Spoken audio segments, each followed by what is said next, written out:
Banner వేయటం అదే, టీవీలలో బ్యానర్ వేయటం అదే. నిన్నటి నుంచి అంటే ఆ ఇష్యూ లేదని కాదు, ఆ అమ్మాయికి ఢిల్లీలో జరిగిన అన్యాయం గురించి 24 గంటలు టీవీలు పెడితే అక్కడే ఆ వార్తకు సంబంధించిన విషయం.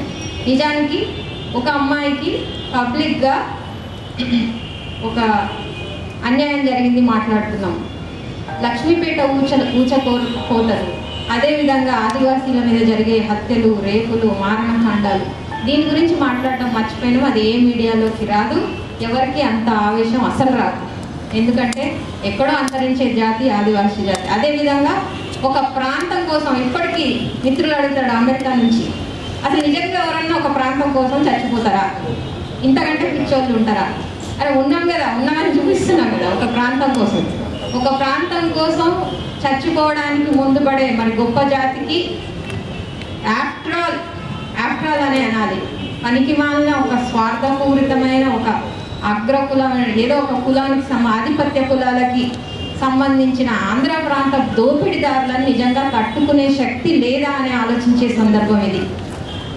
వాడు ప్రపంచ మహాసభలు అంటాడు, వాడు కృష్ణ కమిటీ అంటారు, వాళ్ళు ఇంకేదో అక్రమ కేసులు అంటారు, పాటలు వాడే విమలక్కని తీసుకుపోయి లోపల పెడతారు.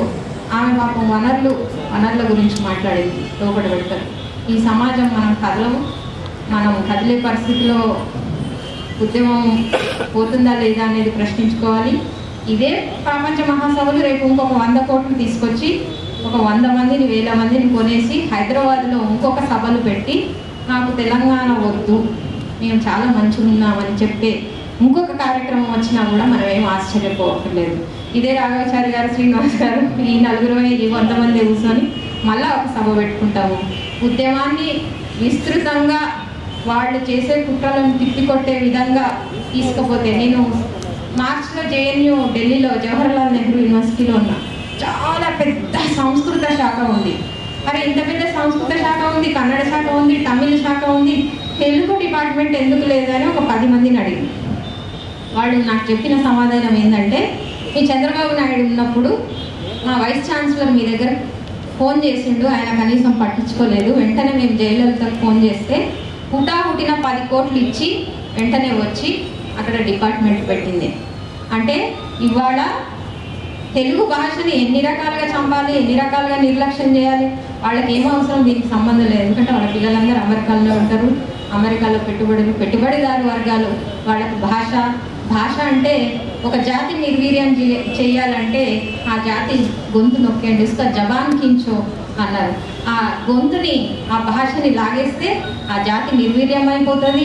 ఆ జాతి నిర్వీర్యం అయిపోయినాక, ఆ సంస్కృతి పోయినాక ఇట్లాంటి ఉద్యమాలకు కూడా బహుశా ఈ మాత్రం ఆలోచించే వాళ్ళం కూడా ఉండం. కాబట్టి తెలుగు ప్రపంచ మహాసభల పేరు మీద జరుగుతున్న ఈ నాటకం కూడా కాదు, ఈ కుట్ర వేషాలని తిప్పికొట్టే పరిస్థితి, దీన్ని ఇంకా విస్తృతంగా మనం తీసుకుపోయే పరిస్థితి. ఇప్పుడు ఈ సందర్భం మోసాలకు ఇట్లనే అలవాటు. నిజంగా ఒక డాక్టర్ మందేస్తున్నాడంటే ఉద్యమం ఉధృతంగా ఉంది అంటారు.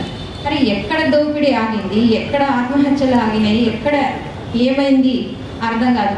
ఒక డాక్టర్ మందిస్తున్నాడంటే రోగ నయమైతే ఆ మందు పనిచేస్తున్నట్టు. ఒక ఉద్యమం ఉధృతంగా ఉంది అంటే అవతల వాడు కొంచెం భయపడినా, కాకపోతే ఇంకొంచెం దోపిడీ తగ్గినా కూడా మనం ఈ ఉద్యమానికి ప్రభావం ఉందని బహుశా అర్థం చేసుకోవచ్చు. ఇప్పుడు మనం క్లిష్ట పరిస్థితిలోనే ఉన్నాం. ఎందుకంటే ఇట్లాంటి కుట్రలను తిప్పికొట్టే శక్తులు మనకు సరిపోతలేవు. ఆ శక్తులను పెంచుకొని, వాళ్ళకు డబ్బు ఉండొచ్చు, ఈ కుట్రపూరితమైన ఆలోచనలు ఉండొచ్చు, కానీ మన దగ్గర త్యాగం ఉంది, మన దగ్గర బలం ఉంది, మన దగ్గర చెయ్యాలనే తపన ఉంది. ఈ ప్రాంతం విముక్తి కోసం చేస్తున్న ఈ పోరాటం కోసం 4 కోట్ల మందిని మళ్ళీ ఒక బలగం చేసుకొని పోరాటం కోసం తయారయ్యే సమయం ఉంది. కాబట్టి అటువైపు ప్రయాణిస్తామని ఈ అవకాశం ఇచ్చిన అందరికీ కూడా ధన్యవాదాలు. జై తెలంగాణ.